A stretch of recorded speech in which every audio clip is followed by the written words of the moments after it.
Ei, caros alunos, é muito bom estar aqui com vocês mais uma vez. Então, se você ainda não assistiu uma aula minha, é prazer, me chamo Rafael Bronísio e aqui é a nossa área de membros. Obviamente, um pedaço vai para o YouTube, e para as redes sociais também, né? Mas vocês têm o privilégio de ter a aula na íntegra. Então vamos lá, o nosso tema hoje está quentíssimo, que é o rosto do ontem, do hoje e o do amanhã. Então é interessante, eu vou mostrar para vocês a morfologia facial, como que sofreu mudanças e como ainda vai sofrer muitas pela frente. Então, essa modificação adaptativa, conforme o ambiente, educação, desenvolvimento sociocultural. Então, essa modificação, o advento da internet, fazendo com que tenhamos hoje multi-informações, tudo isso tem culminado em uma exigência de transformação morfológica, tal como já vem acontecendo. Então essa imagem aqui ela já mostra, né, uma certa modificação do ontem, do hoje e do amanhã. Mas para iniciarmos, eu gostaria de pedir a você que quando tivesse um tempinho, estudasse um pouco mais sobre a taxonomia humana. O que é taxonomia? É como se fosse a sistematização dos grupos de organismos biológicos. Então, cada espécie tem a sua linhagem, certo? E todas elas seguem como se fosse uma ramificação partindo de um mesmo lugar e se expandindo. Ah, Bronísio, está muito confuso isso. Não tem problema. Eu vou explicar melhor para vocês. Aqui, por exemplo, nós vemos um caminho evolutivo. Então, por exemplo, na taxonomia, os seres vivos são divididos por reino, filo, classe, ordem, família, gênero, espécie, enfim. Então, por exemplo, quando nós falamos que o homem é um animal, né, só que um animal racional, porque raciocina e pensa, aprendemos isso lá na escolinha. Então, é porque nós fazemos parte desse reino, olha. O reino animal, da mesma forma que o chimpanzé, que o gato, que o cão. E assim vai. Outra coisa, a gente sabe, por exemplo, somos mamíferos. Né? A gente nasce, a gente é amamentado. Somos mamíferos. Então, olha que interessante. Estamos num segmento paralelo, porém na mesma classe. Aí vem, primata e primata do chimpanzé e o homem. Aí depois aqui, o gato e o cachorro já são carnívoros. Aí quando você desce aqui para a família, você vê que já muda. Quando desce para gênero, você vê que muda. Até que chega nas espécies. Então eu particularmente, eu sou criacionista, não sou evolucionista. Eu não creio que o homem veio do macaco. E estudando um pouco esse conteúdo, não é minha especialidade, mas eu percebi que não é que o homem veio do macaco. Vieram todos de uma mesma vertência. Mas, então quer dizer que o gato também veio do macaco?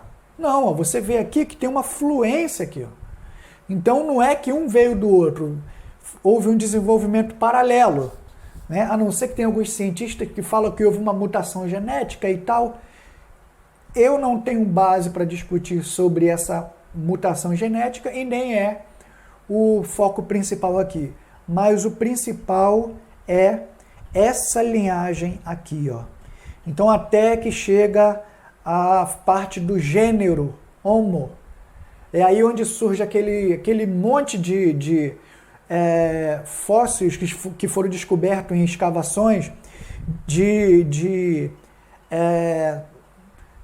vamos dizer assim, de humanos, né? De humanos, dos quais muita diferença do crânio, vou mostrar aqui para vocês já, mas de acordo com toda essa ordenação aqui de classe, ordem, família, trazia característica para o mesmo apontamento.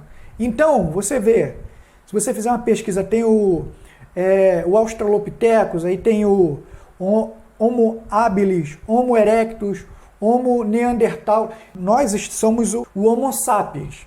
Sapiens vem de saber, ou de ter a ciência, alguma coisa assim, dentro desse contexto. Então, o nosso objetivo aqui principal é percebermos que houve uma modificação morfológica do crânio nesse passar do tempo, né? Isso por conta de uma necessidade de adaptação ambiental para que a sobrevivência fosse garantida. Inclusive, pessoal, esse foi o grande erro de Lombroso, né?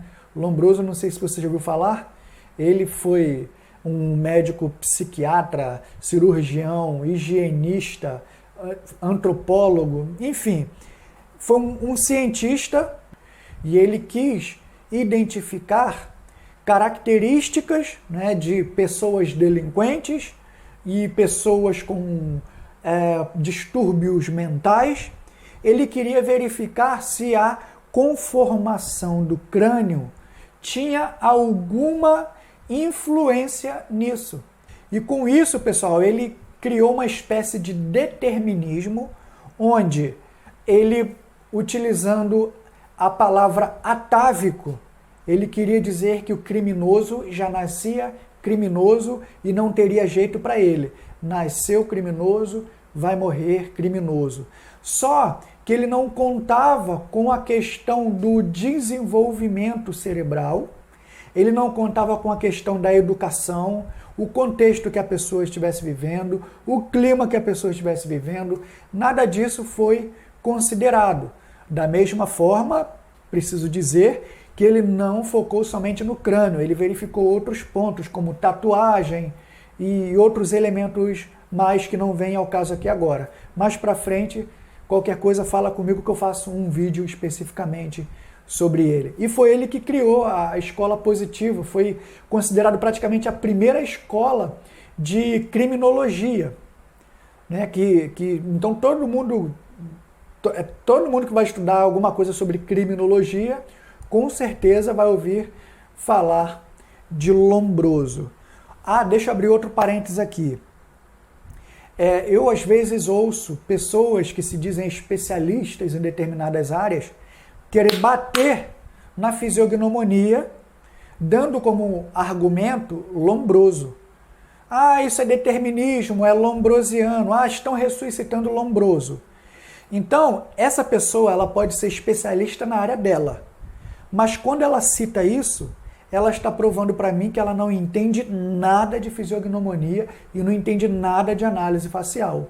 E eu, por exemplo, quando eu vou criticar ou bater em uma área, eu tenho que primeiro ter noção do que se trata.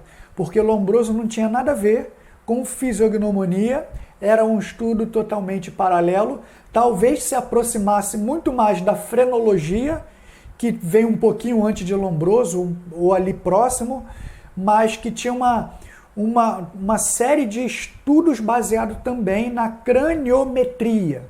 Então, dependendo da proeminência um lado, se um lado era mais baixo, um lado mais alto, eles então conseguiam identificar características da personalidade e da vida da pessoa num todo. Então, isso é outra história também.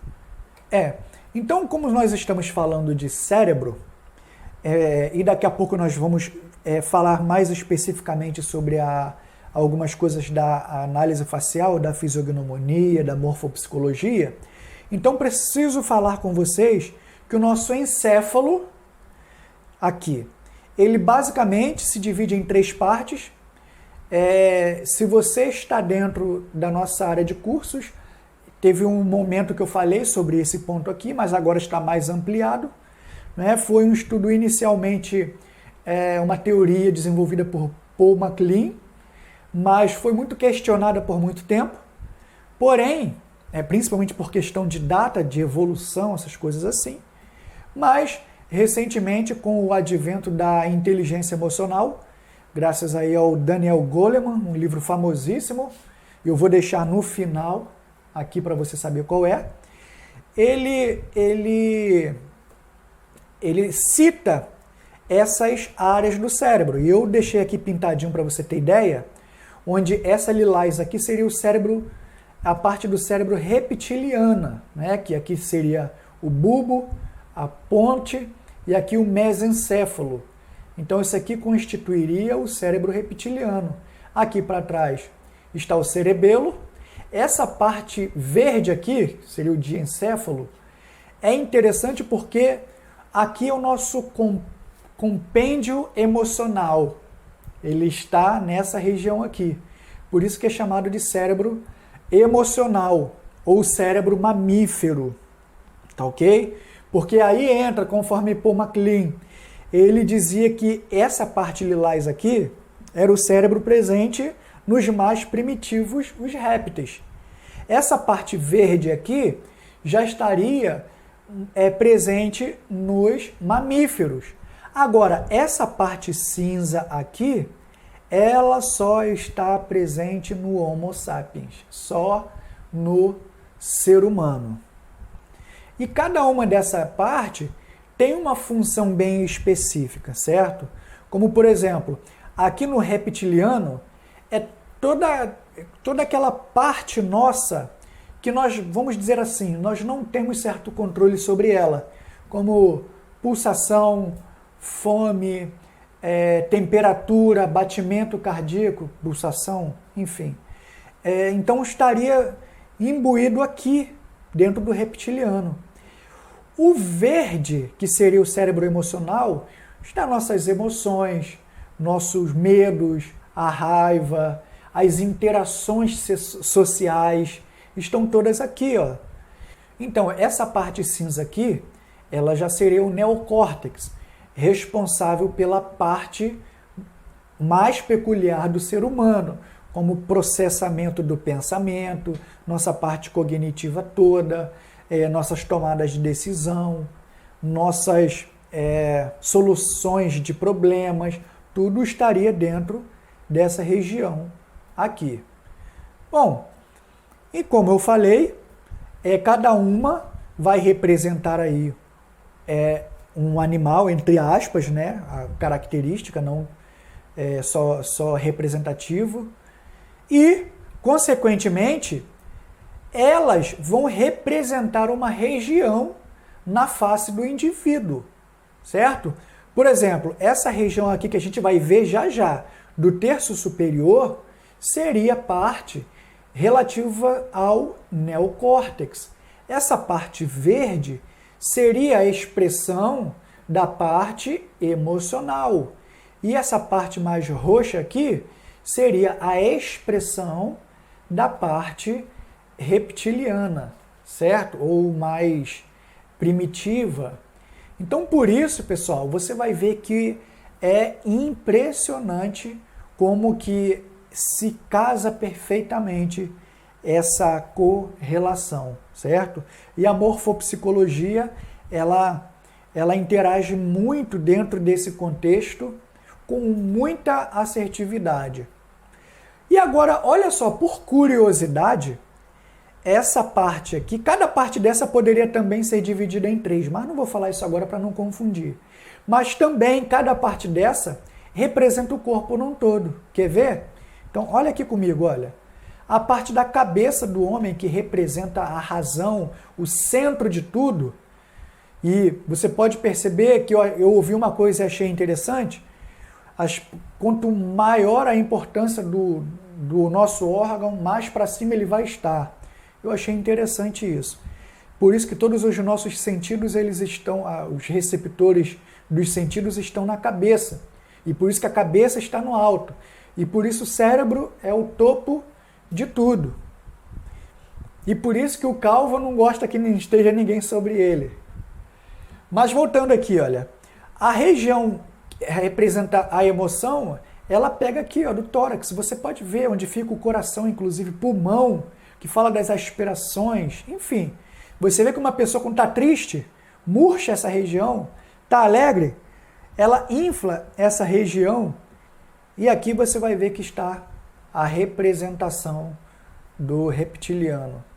Aqui, pessoal, agora nós já estamos munidos de informações para observarmos essas imagens.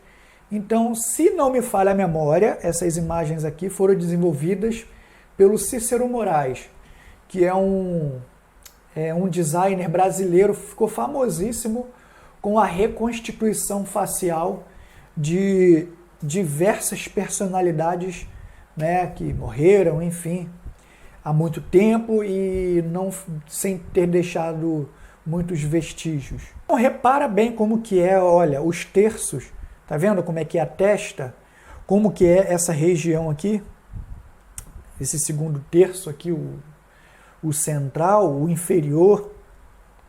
Olha bem, olha como que é o formato do nariz, né? A região da sobrancelha, como é que é a dimensão da boca, como que é a extensão, tanto vertical quanto horizontal. Então, assim era a característica facial do homem do passado. Isso aqui, pessoal, vale dizer que é baseado em pesquisas de paleontologia, de antropologia. Então, não é um negócio assim, vamos botar assim. Não, é estudado isso. Então, era assim que era o Homo sapiens de antigamente, o Neandertal. Agora vamos ver o do hoje, como que é o rosto do hoje. Essas duas imagens que vocês veem aqui também foram construídas por computação gráfica, baseado em algoritmo, certo?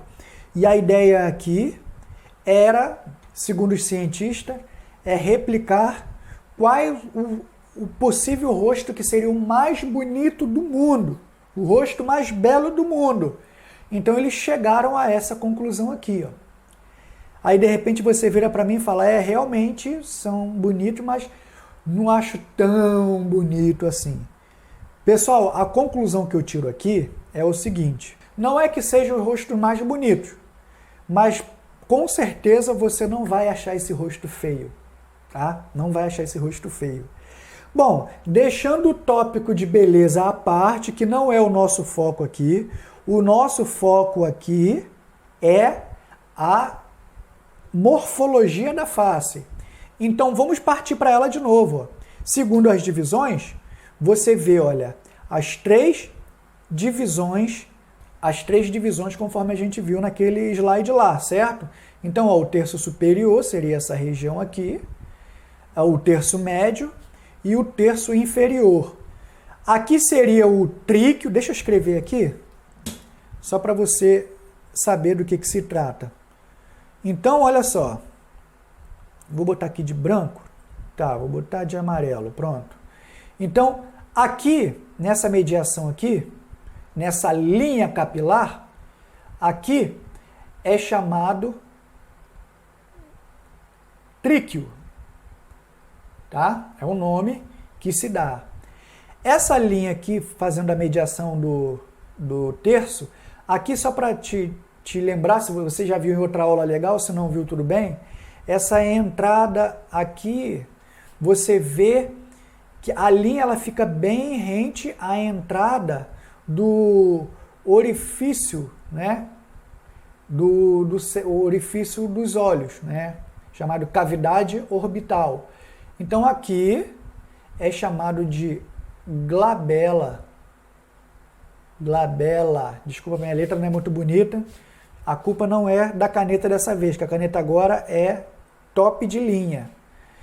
Essa linha aqui, ela é chamada de subnasal, tá? Subnasal. E essa linha é chamada de gnátio, certo? É chamado de gnátio. Agora, eu até falei isso num outro vídeo, que já teve aluno dizendo, olha, eu fiz um outro curso e lá eles botam a linha aqui. E eu pude falar o seguinte, eu não conheço a linha sendo nos olhos. E olha que eu sou bem rodado nesse conteúdo. E eu não conheço essa linha sendo nos olhos. Até porque, deixa eu só dar uma apagada geral aqui. Até porque, pessoal, esse pedaço aqui vai determinar a dimensão da orelha. Ó. Por exemplo, aqui, eu já sei que a orelha dela é um pouquinho acima, ela tem uma orelha alta. Tá vendo? Olha, em compensação, eu já sei que tem uma orelha pequena. Por que pequena? Porque ela permanece aqui dentro, porém perde muito dessa parte da linha de cima. Agora, se a linha fosse aqui, ó, eu ia achar que é o tamanho de orelha normal. E não é. Certo, pessoal? Então, por isso, você pode consultar um esteticista, que ele vai te dizer a mesma coisa. Vai consultar o cirurgião plástico, é as mesmas linhas aqui. O antropólogo, né, que faz reconstituição, o parâmetro é esse aqui. Então, é a que eu conheço e eu nem conheço a outra para poder comparar. Certo? Pois bem, então, você vê comigo aqui que esses terços eles são mais equilibrados, tá ok? Enquanto no homem do passado, o terço superior era muito pequenininho, né? Enquanto que os demais eram maior, principalmente esse da mandíbula. Já já nós vamos mexer nele, vamos lá. Olha agora, pessoal, essa foto aqui foi de uma pesquisa científica, eu vou deixar no final para vocês. E essa imagem é a que foi publicada. Eles mostrando o seguinte, geneticistas, cientistas, dizendo, de acordo com o andar da tendência, por uma questão de adaptação, é assim que será o rosto do ser humano. E repara que enquanto o homem do passado ele tem a testa bem pequenininha e essa região inferior bem grande, aqui já é o contrário. A região da testa aqui é bem grande e a região essa região aqui é bem apertadinha. Por isso que eu fiz essa brincadeira aqui, né?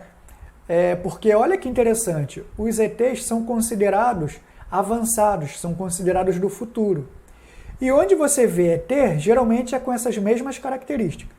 Cabeça com a testa alta e larga, a parte inferior menor e os olhos grandes. Olha, vê se não é igualzinho. Cabeça larga tanto na horizontal quanto na vertical, não é verdade? Os olhos grandes e essa região aqui menor. Muito curioso, né? Mas é só para a gente ver que, de repente, existem sabedorias das quais nós ainda não temos acesso e que a ciência, que muitas vezes é bam, ainda não sabe, né? E aqui eu quero mostrar a vocês, né, por exemplo, uns detalhes, como a questão da alimentação. Foi um dos fatores apontados, né, por geneticistas, por especialistas. Eu vou deixar a bibliografia dessa aula toda lá embaixo, tá bom? Vou deixar lá embaixo para você ver. Mas uma das coisas que eles dizem que influenciou demais nessa mudança facial foi a alimentação, tá? Que o homem ele modificou a sua forma de se alimentar com o advento da agricultura. Então, com isso, muitas das características, principalmente da mandíbula, enfim, começaram a modificar. O homem era uma espécie de caçador, né? E se você for ver o homem atual, não existe mais caça, não existe mais a selva, e por isso algumas habilidades foram ficando para trás, outras foram sendo acrescentadas, porém, vale dizer que hoje, no dia de hoje, nós temos pessoas que têm a morfologia da face parecidas com o homem do passado e muitos têm a morfologia do homem do futuro. Então, pessoal, dizem os cientistas, um dos pontos principais foi a alimentação. Eu até coloquei uma coisa aqui interessante, você já reparou que até a dentição ela sofreu modificações? Por exemplo, lá atrás, os nossos sisos, você às vezes pergunta, caramba, ele dói, o meu dentista falou que ele não serve para nada, mas hoje ele não serve, mas se você for ver, por que ele ainda existe? Foi uma questão de adaptação, a mandíbula era maior, então por isso que ele não doía. Como a mandíbula apertou, então quase que não cabe na boca. Foi uma questão da evolução, mas esse problema da dentição lá de trás ainda não foi solucionado. Pode ser que mais para frente, algumas décadas, essa questão da dentição, os dentes comecem a parar de nascer lá para trás. Nunca se sabe, não é verdade? Outro ponto aqui, das relações. Isso eu achei muito legal. Um dos pontos que, segundo os cientistas e geneticistas, houve um achatamento da face, isso foi para aumentar, né, o nível de interação social e adaptação com o meio ambiente. Muito interessante isso aqui, e a análise facial, isso está totalmente coerente, porque se você for ver, o que fazia o rosto ficar muito amplo era principalmente a mandíbula. E a mandíbula traz muito características animalescas, certo? Muita impulsividade, muita força, muita vitalidade, muita virilidade é a mandíbula. E repara que o que mais diminuiu nesse achatamento foi a mandíbula. Tanto é que em algumas pessoas essa região aqui continuou mais abertinha, que na verdade é a área da emoção e a área da interação social também. Outra coisa interessante que os cientistas dizem é que se tudo ocorrer evolutivamente como está acontecendo, no futuro nós vamos ter gerações de neotênicos. O que são neotênicos? São adultos com características, fisionomias e morfologia facial de jovens. Interessante isso, né? Os cientistas dizem. Eu vou deixar lá no final todos os 3 artigos aqui que eu citei e mais a bibliografia. E aqui, segundo eles, já em 2060, já vamos começar a perceber essa questão da maioria já começar a tomar esse formato aqui, e nós nem vamos nos dar conta. Quando instalar o dedo, praticamente, quando for perceber, a morfologia já se mudou, já modificou e muitos nem perceberam. Então é isso, pessoal. Agora, eu queria comentar com vocês essa questão mais, agora dentro da análise facial, né? O que seria, como a gente viu nos slides anteriores, essa região aqui da testa dele é tanto baixa, lembra que a gente falou, quanto apertada. E o que seria isso dentro da análise facial propriamente dito? Por exemplo, são pessoas de iniciativa. Hoje, no dia de hoje, quando você vê pessoa com essa característica aqui, você pode ter certeza que são pessoas de iniciativa. E faz todo sentido, pessoal, porque o homem da caverna, ele não precisava pensar, ele precisava agir. Então, por isso que essas pessoas aqui, elas tendem a ser mais concretas e práticas.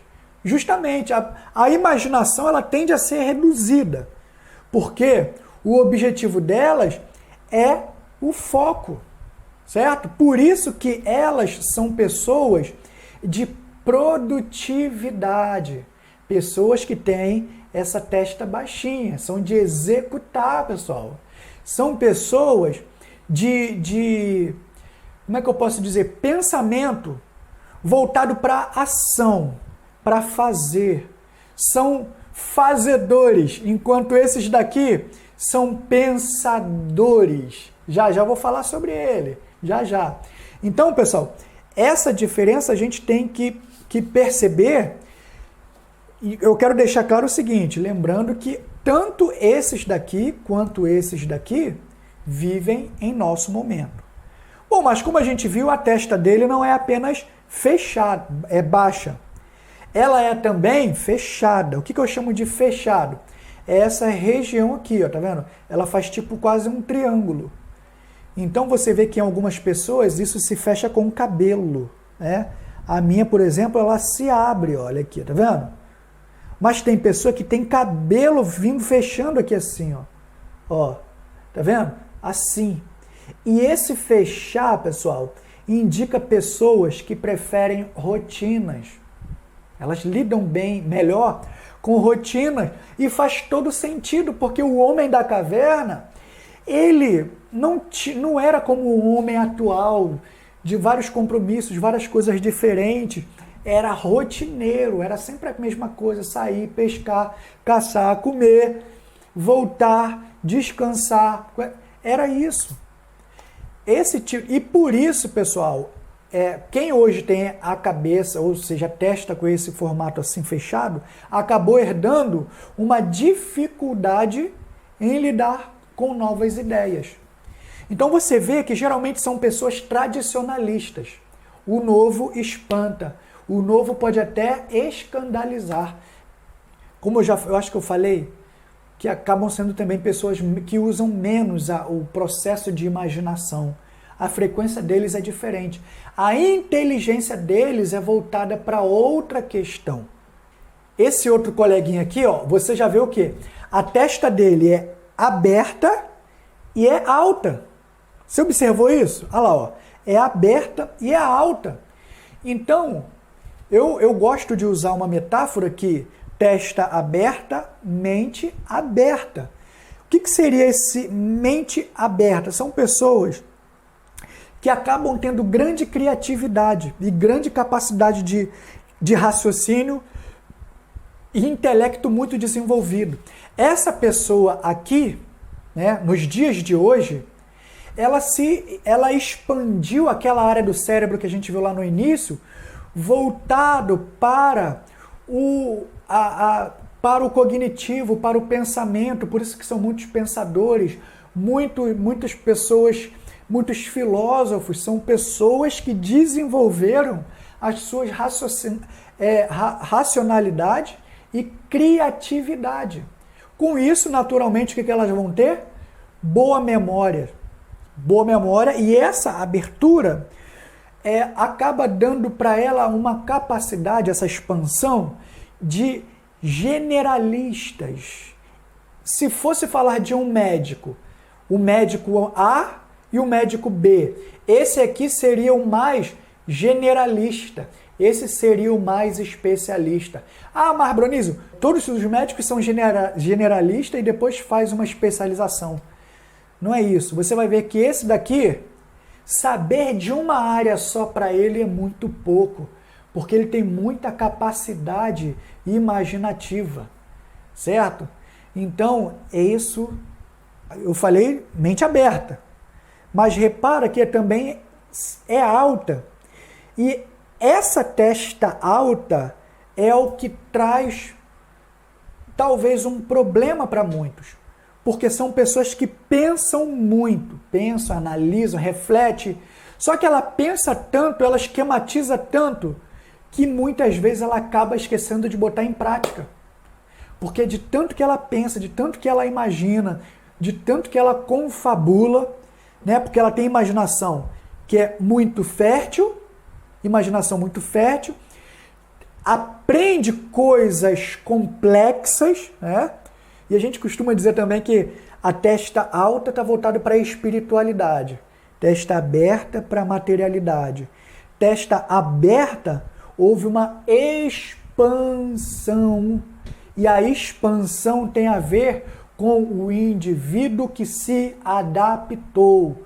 Então, a pessoa que tem essa testa, tanto aberta quanto alta, ela é adaptada com a inteligência cognitiva. Certo? Cognição é o foco dessa galera aqui. São ótimas teóricas, aprendem coisas de muita complexidade.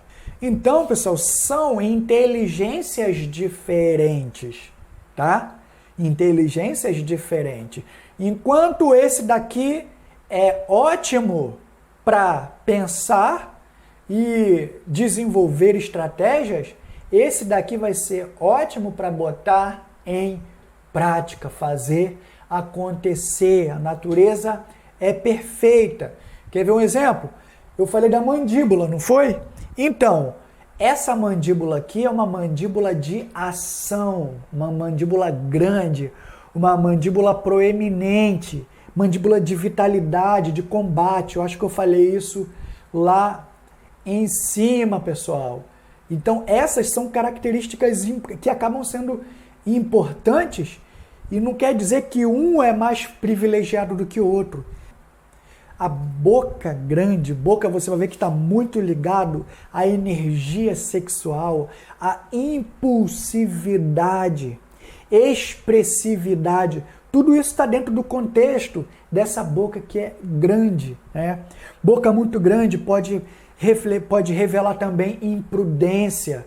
Por isso que você vê isso na boca dos antigos, do passado. Porque o homem lá do passado, ele tinha que ser assim mesmo, ele tinha que ter uma energia sexual muito grande. Que é para quê? Sexo para eles não era recreativo, era procriativo. Então tinha que ter essa energia. Ele precisava ter impulso para chegar e sair, fazer, correr do urso, de um leão, ou enfim. E geralmente são pessoas que pensam com o instinto.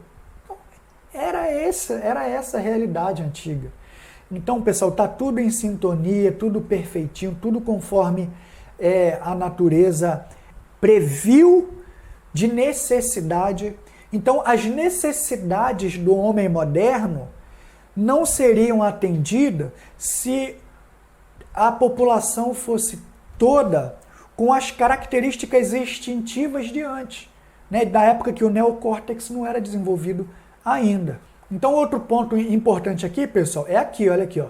Você repara que o tamanho dos olhos grandes, pessoas imaginativas, né? Então, é como se a necessidade que a pessoa tem de ver é como se o inconsciente dela dissesse, ordenasse aos olhos, à morfologia, ao sistema nervoso, que desse ordem para os músculos, para os ossos, para que houvesse um desenvolvimento, para que a pessoa pudesse então ver mais. São pessoas mais imaginativas, pessoas que gostam de novidades, são curiosas, são ambiciosas. Então são qualidades, são características, não é qualidade nem defeito. São características que a gente vê aí nas pessoas que têm esse tipo de olhos. E são pessoas que expressam também o sentimento, você consegue perceber com mais facilidade. Bom, então, como eu prometi, vou deixar aqui no final. Então, só para você ter ideia, só para você ver comigo, essa aqui é a região racional. Né? Então, vamos ver aqui ponto por ponto. Então, isso aqui representa o cérebro humano, essa região, o cérebro límbico, e aqui o cérebro reptiliano, como vimos. Na análise facial, aqui você vai representar a razão, aqui representa a emoção, aqui representa o instinto. Aqui representa o pessoal, aqui o social e aqui o material. Pensamento, sentimento e comportamento ou ação. Perceba, pessoal, total coerência. Processamento, captação e emissão. Essa aqui deixa eu explicar porque ela é um pouquinho mais complicado. Nossos olhos, nosso nariz, nosso ouvido recebem informação. Como? Do que vejo, do que sinto como odor, do que ouço. Recebo a informação, processo e emito uma resposta. Essa resposta pode ser verbal ou ela pode ser corporal, certo? Então, ó, captação, processamento, E emissão. Aqui você viu, ó, captação, representada nessa região aqui, onde ficam os olhos, nariz e ouvidos. Tá vendo aqui, olha? Perfeito. Por aqui a informação entra. Aí, aqui a informação processa. E aqui a emissão, que é a área da ação, né? Onde vai agir. Total coerência. Na fisiognomonia japonesa, chinesa, céu, homem e terra. Aqui já é na fisiognomonia japonesa, aqui sim. Aqui representa o início da vida, aqui o meio da vida, aqui o fim da vida. Total coerência. Cabeça, tórax, vísceras e membros inferiores. Naquela, viu que a gente falou, fez lá na parte do cérebro lá que a gente viu que a cabeça representa, a testa representa a cabeça. Opa, olha aqui, a testa representa a cabeça. O terço médio representa o tórax. Opa, tá aqui. Tudo direitinho, tudo em conformidade. Certo?